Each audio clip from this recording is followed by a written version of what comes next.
Le Olimpiadi sono un momento di festa per praticamente tutto il mondo, dove si celebrano le imprese sportive degli atleti. Ma da dove vengono? Ovvio, vengono dalla Grecia. Grazie dell'osservazione, caro il mio Gian Giuseppe. Ma com'era l'antica Grecia? Ehi, ma cosa? Ah già, ci si vestiva così. Più o meno. La Grecia era divisa in tante città-stato che si facevano guerra tra di loro. E sì, questa è Sparta! I primi giochi olimpici di cui si ha memoria furono quelli di Olimpia nel 776 a.C., ma è probabile che furono organizzati addirittura secoli prima.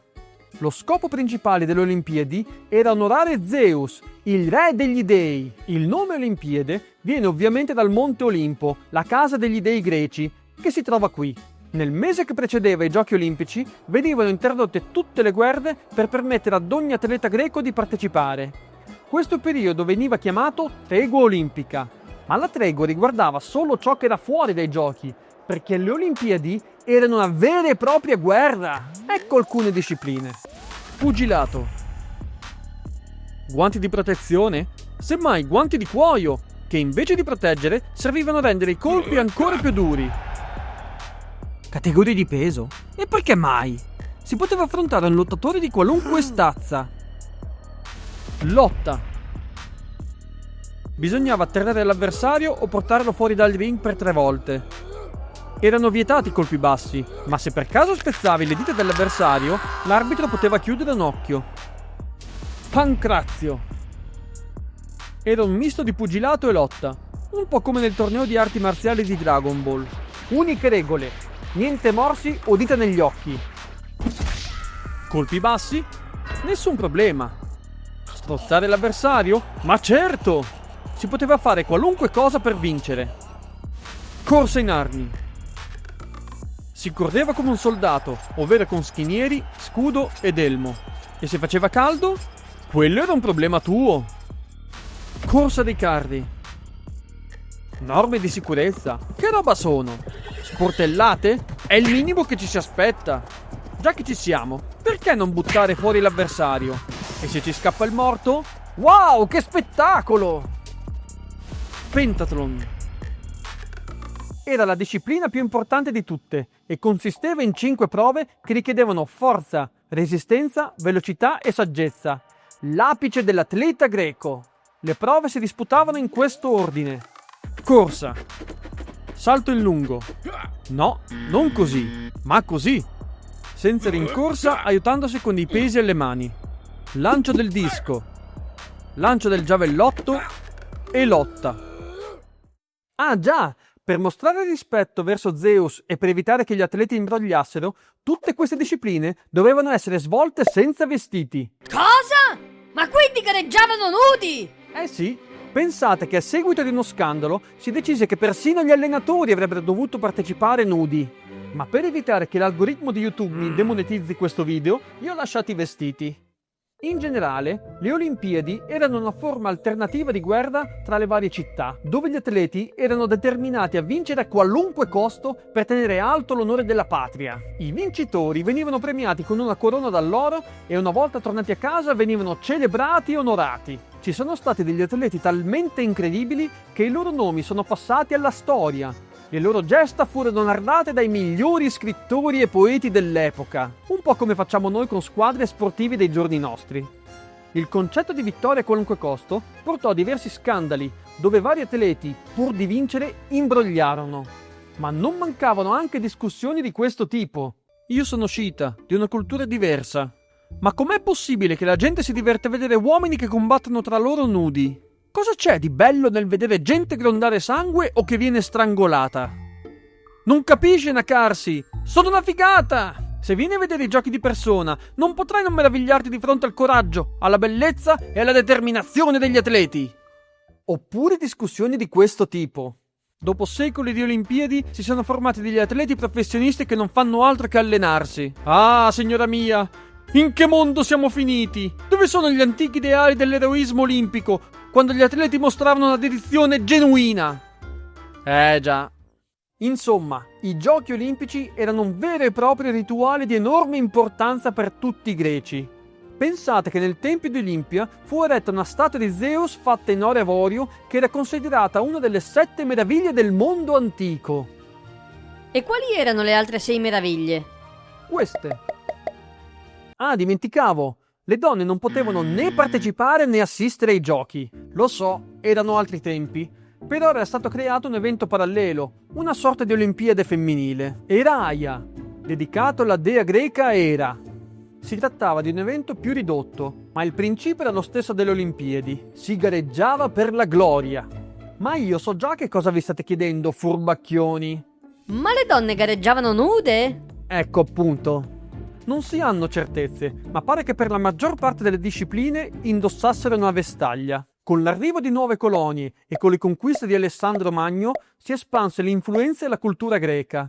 Di conseguenza si unirono ai giochi sempre più città. Tra queste Alessandria d'Egitto, Alicarnasso, Crotone, Siracusa e così via. Infine arrivarono i Romani, che imposero la propria egemonia su tutto il Mediterraneo. Ma nonostante ciò, la tradizione olimpica sopravvisse. Ai Romani piacevano le Olimpiadi, ma a differenza dei Greci, che le vedevano come un momento religioso di sport, per loro era un vero e proprio spettacolo, e così le resero sempre più teatrali. L'imperatore Nerone stesso decise di partecipare. Sì, quel Nerone. Che poi in realtà non fece bruciare Roma di proposito. L'incendio si era formato per cause naturali. Quindi Nerone si presentò alle Olimpiadi senza allenarsi, ma nonostante ciò vinse tutte le gare. Wow, che fenomeno! Sono sicura che nessun giudice si sarà fatto influenzare dalla presenza di un imperatore. Sicuramente. Col passare del tempo, i giochi persero importanza, finché non arrivò l'imperatore Teodosio I. Nel 339 fece del cristianesimo l'unica religione dell'impero, perciò fu bandito tutto ciò che veniva considerato pagano, e i giochi olimpici non fecero eccezione. E così una tradizione millenaria era stata cancellata, e la città di Olimpia fu abbandonata. Col passare dei secoli subì terremoti e alluvioni, e i suoi resti finirono sottoterra, ma la memoria della città rimase. Passarono più di 1000 anni e... Oh no, di nuovo! Passarono più di 1000 anni e vi furono diversi tentativi di ridar vita alle Olimpiadi. Lo fecero gli inglesi, i francesi e i greci stessi nel XIX secolo. In particolare furono organizzate le cosiddette Olimpiadi di Zappas. Per l'occasione fu restaurato un antico stadio di Atene, il Panatinaico. Nonostante un discreto successo e interesse da parte del pubblico, questi eventi non riuscirono a durare a lungo. Nel frattempo fu trovato e dissotterrato l'antico sito di Olimpia e la volontà di ripristinare i giochi si fece sempre più forte. Un barone francese di nome Pierre de Coubertin volle provarci, ma stavolta organizzando l'evento su scala globale. L'intento era quello di ripristinare il concetto di tregua olimpica e portare un po' di pace nel mondo. E così nacque il Comitato Olimpico Internazionale, il CIO, che nel 1896 organizzò i primi giochi olimpici moderni. Dove? Ovviamente ad Atene, in Grecia. E quindi si sono organizzati dei giochi uguali a quelli dell'antichità?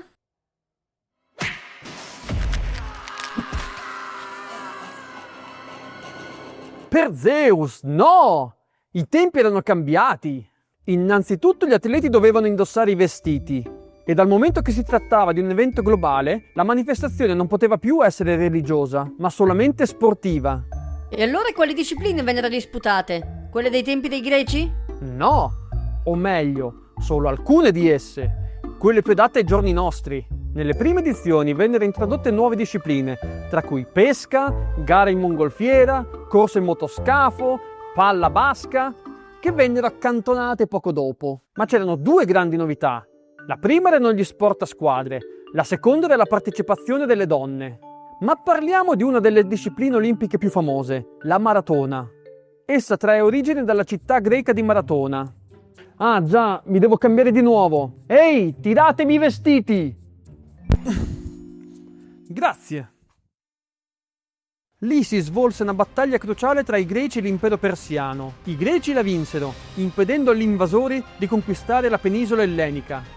Fu una vittoria epocale e secondo la leggenda l'ateniese Filippide corse per circa 42 km, la distanza tra Maratona e Atene, per annunciare la vittoria e morì stremato. Abbiamo vinto! Sì, ma di quanto? Traendo ispirazione da questa leggenda, fu introdotta una disciplina che non era mai esistita prima e che si sarebbe chiamata maratona. La distanza era la stessa percorsa da Filippide. Come bandiera dei Giochi Olimpici fu scelta questa. Su uno sfondo bianco ci sono 5 anelli con colori differenti, a rappresentare quelli delle bandiere utilizzate dalle nazioni di tutto il mondo. Ma come? Io ho sempre pensato che rappresentasse 5 continenti. Grazie dell'osservazione, caro il mio Gian Giuseppe. Ma secondo te, quanti continenti esistono? 2, 3, 4, 5, 6, 7? Non esiste la risposta esatta, perché ognuno la vede a modo suo. Per questo la bandiera rappresenta i colori delle bandiere. È un modo molto intelligente di rappresentare tutti i paesi del mondo. Ah! A differenza dei giochi dell'antichità, non si premia solo il vincitore, ma anche il secondo e il terzo classificato. E non lo si fa più con corone d'alloro, ma con 3 medaglie per indicare i vari piazzamenti: oro, argento e bronzo. Nel 1936 fu introdotta la fiamma olimpica, che ai tempi dei greci rimaneva accesa per tutta la durata dei giochi. Ma per il fondatore de Coubertin, l'essenza dei Giochi Olimpici era la partecipazione collettiva di tutti i paesi del mondo. Infatti la prima edizione fu organizzata ad Atene, ma poi ogni 4 anni si sarebbe cambiata la sede, per renderlo sempre più globalizzato. Ma ancora più importante per de Coubertin era che gli atleti avrebbero dovuto impegnarsi al massimo nelle competizioni e partecipare con fierezza ai giochi. Questa sua concezione fu riassunta da una frase che è passata alla storia. La so! Era! E se l'attesa della vittoria fosse essa stessa la vittoria? No! Era! L'importante non è vincere, ma partecipare. Nonostante le difficoltà organizzative iniziali, le Olimpiadi furono accolte con entusiasmo ed ebbero subito una significativa attenzione a livello internazionale. Nelle prime edizioni parteciparono esclusivamente paesi occidentali, ma col passare dei decenni aderirono sempre più nazioni. Nel 1924 fu organizzata la prima edizione dei Giochi invernali, in modo da poter dare lustro anche agli sport che si svolgono al freddo. Dal 1960, insieme alle Olimpiadi, si tengono anche le Paralimpiadi, in modo da dare la possibilità di gareggiare anche a chi ha disabilità fisiche o mentali. Fino al 1992, i Giochi estivi e invernali si tenevano nello stesso anno ogni 4 anni. Ma per motivi organizzativi, il CIO decise nel 1994 di spostare di 2 anni i Giochi invernali, in modo che venissero alternati con quelli estivi. Insomma, sin dalla prima edizione, i Giochi Olimpici moderni si sono evoluti adattandosi ai tempi e alle esigenze che si sono presentate. Nel corso delle varie edizioni vi sono stati momenti sportivi che hanno emozionato il mondo intero. Il modenese Dorando Pietri, che nella maratona di Londra, a 200 metri dal traguardo, crollò stremato. Fu aiutato dai giudici e vinse la gara, ma poi fu squalificato. Questa storia commosse tutto il mondo. Lo statunitense Jesse Owens, che vinse a Berlino 4 medaglie d'oro, tra cui quella dei 100 metri. I trionfi del cecoslovacco Emil Zatopek, che vinse la maratona senza essersi mai allenato prima di allora. L'etiope Bebe Bikila, che vinse la maratona di Roma scalzo. Lo statunitense Dick Fosbury, che nel salto in alto adottò una nuova tecnica che lo portò al trionfo. La ginnasta rumena Nadia Comaneci, che ottenne l'oro con un 10 perfetto. La nazionale giamaicana di bob, la cui partecipazione ai giochi era già una vittoria. L'inglese Eddie Eagle, che nel salto con gli sci si classificò ultimo, ma che era arrivato ai giochi da autodidatta prendendo in prestito l'attrezzatura. Il Dream Team di Barcellona. Il discesista austriaco Hermann Mayer, caduto in discesa libera a 120 km/h, che tornò miracolosamente in gara 3 giorni dopo e vinse l'oro nel Super G. Il pattinatore australiano Steven Bradbury, che vinse grazie all'enorme botta di culo. Lo statunitense Michael Phelps, che vinse 8 ori in un'unica edizione. Usain Bolt, che asfaltò gli avversari macinando record del mondo. E ce ne sarebbero tanti altri. Ma se vi ricordate di momenti olimpici particolari, fatemelo sapere nei commenti. Insomma, come ai tempi dei Greci, il pubblico si emoziona di fronte a tutti questi momenti sportivi ed è il motivo del successo dei Giochi Olimpici. Vi furono anche dei momenti storici che travalicarono lo sport. Ad esempio, i pugni alzati al podio per indicare il Black Power, oppure l'astista polacco dal cognome impronunciabile alle Olimpiadi di Mosca, che gareggiava in finale contro un atleta sovietico. Nonostante il pubblico gli fischiasse contro per tutta la gara, non appena fatto il salto della vittoria con annesso record del mondo, fece questo gesto. I sovietici non la presero bene e fecero pressione al governo polacco per ritirargli la medaglia. Ma questi risposero: quel gesto era solamente uno spasmo seguito da un grosso sforzo. Poi ci sarebbe un altro momento che non posso farvi vedere perché altrimenti questo video verrebbe demonetizzato. Ma avete capito quale. Ma ora è arrivato il momento di parlare dell'Italia. Quante edizioni delle Olimpiadi furono organizzate dall'Italia?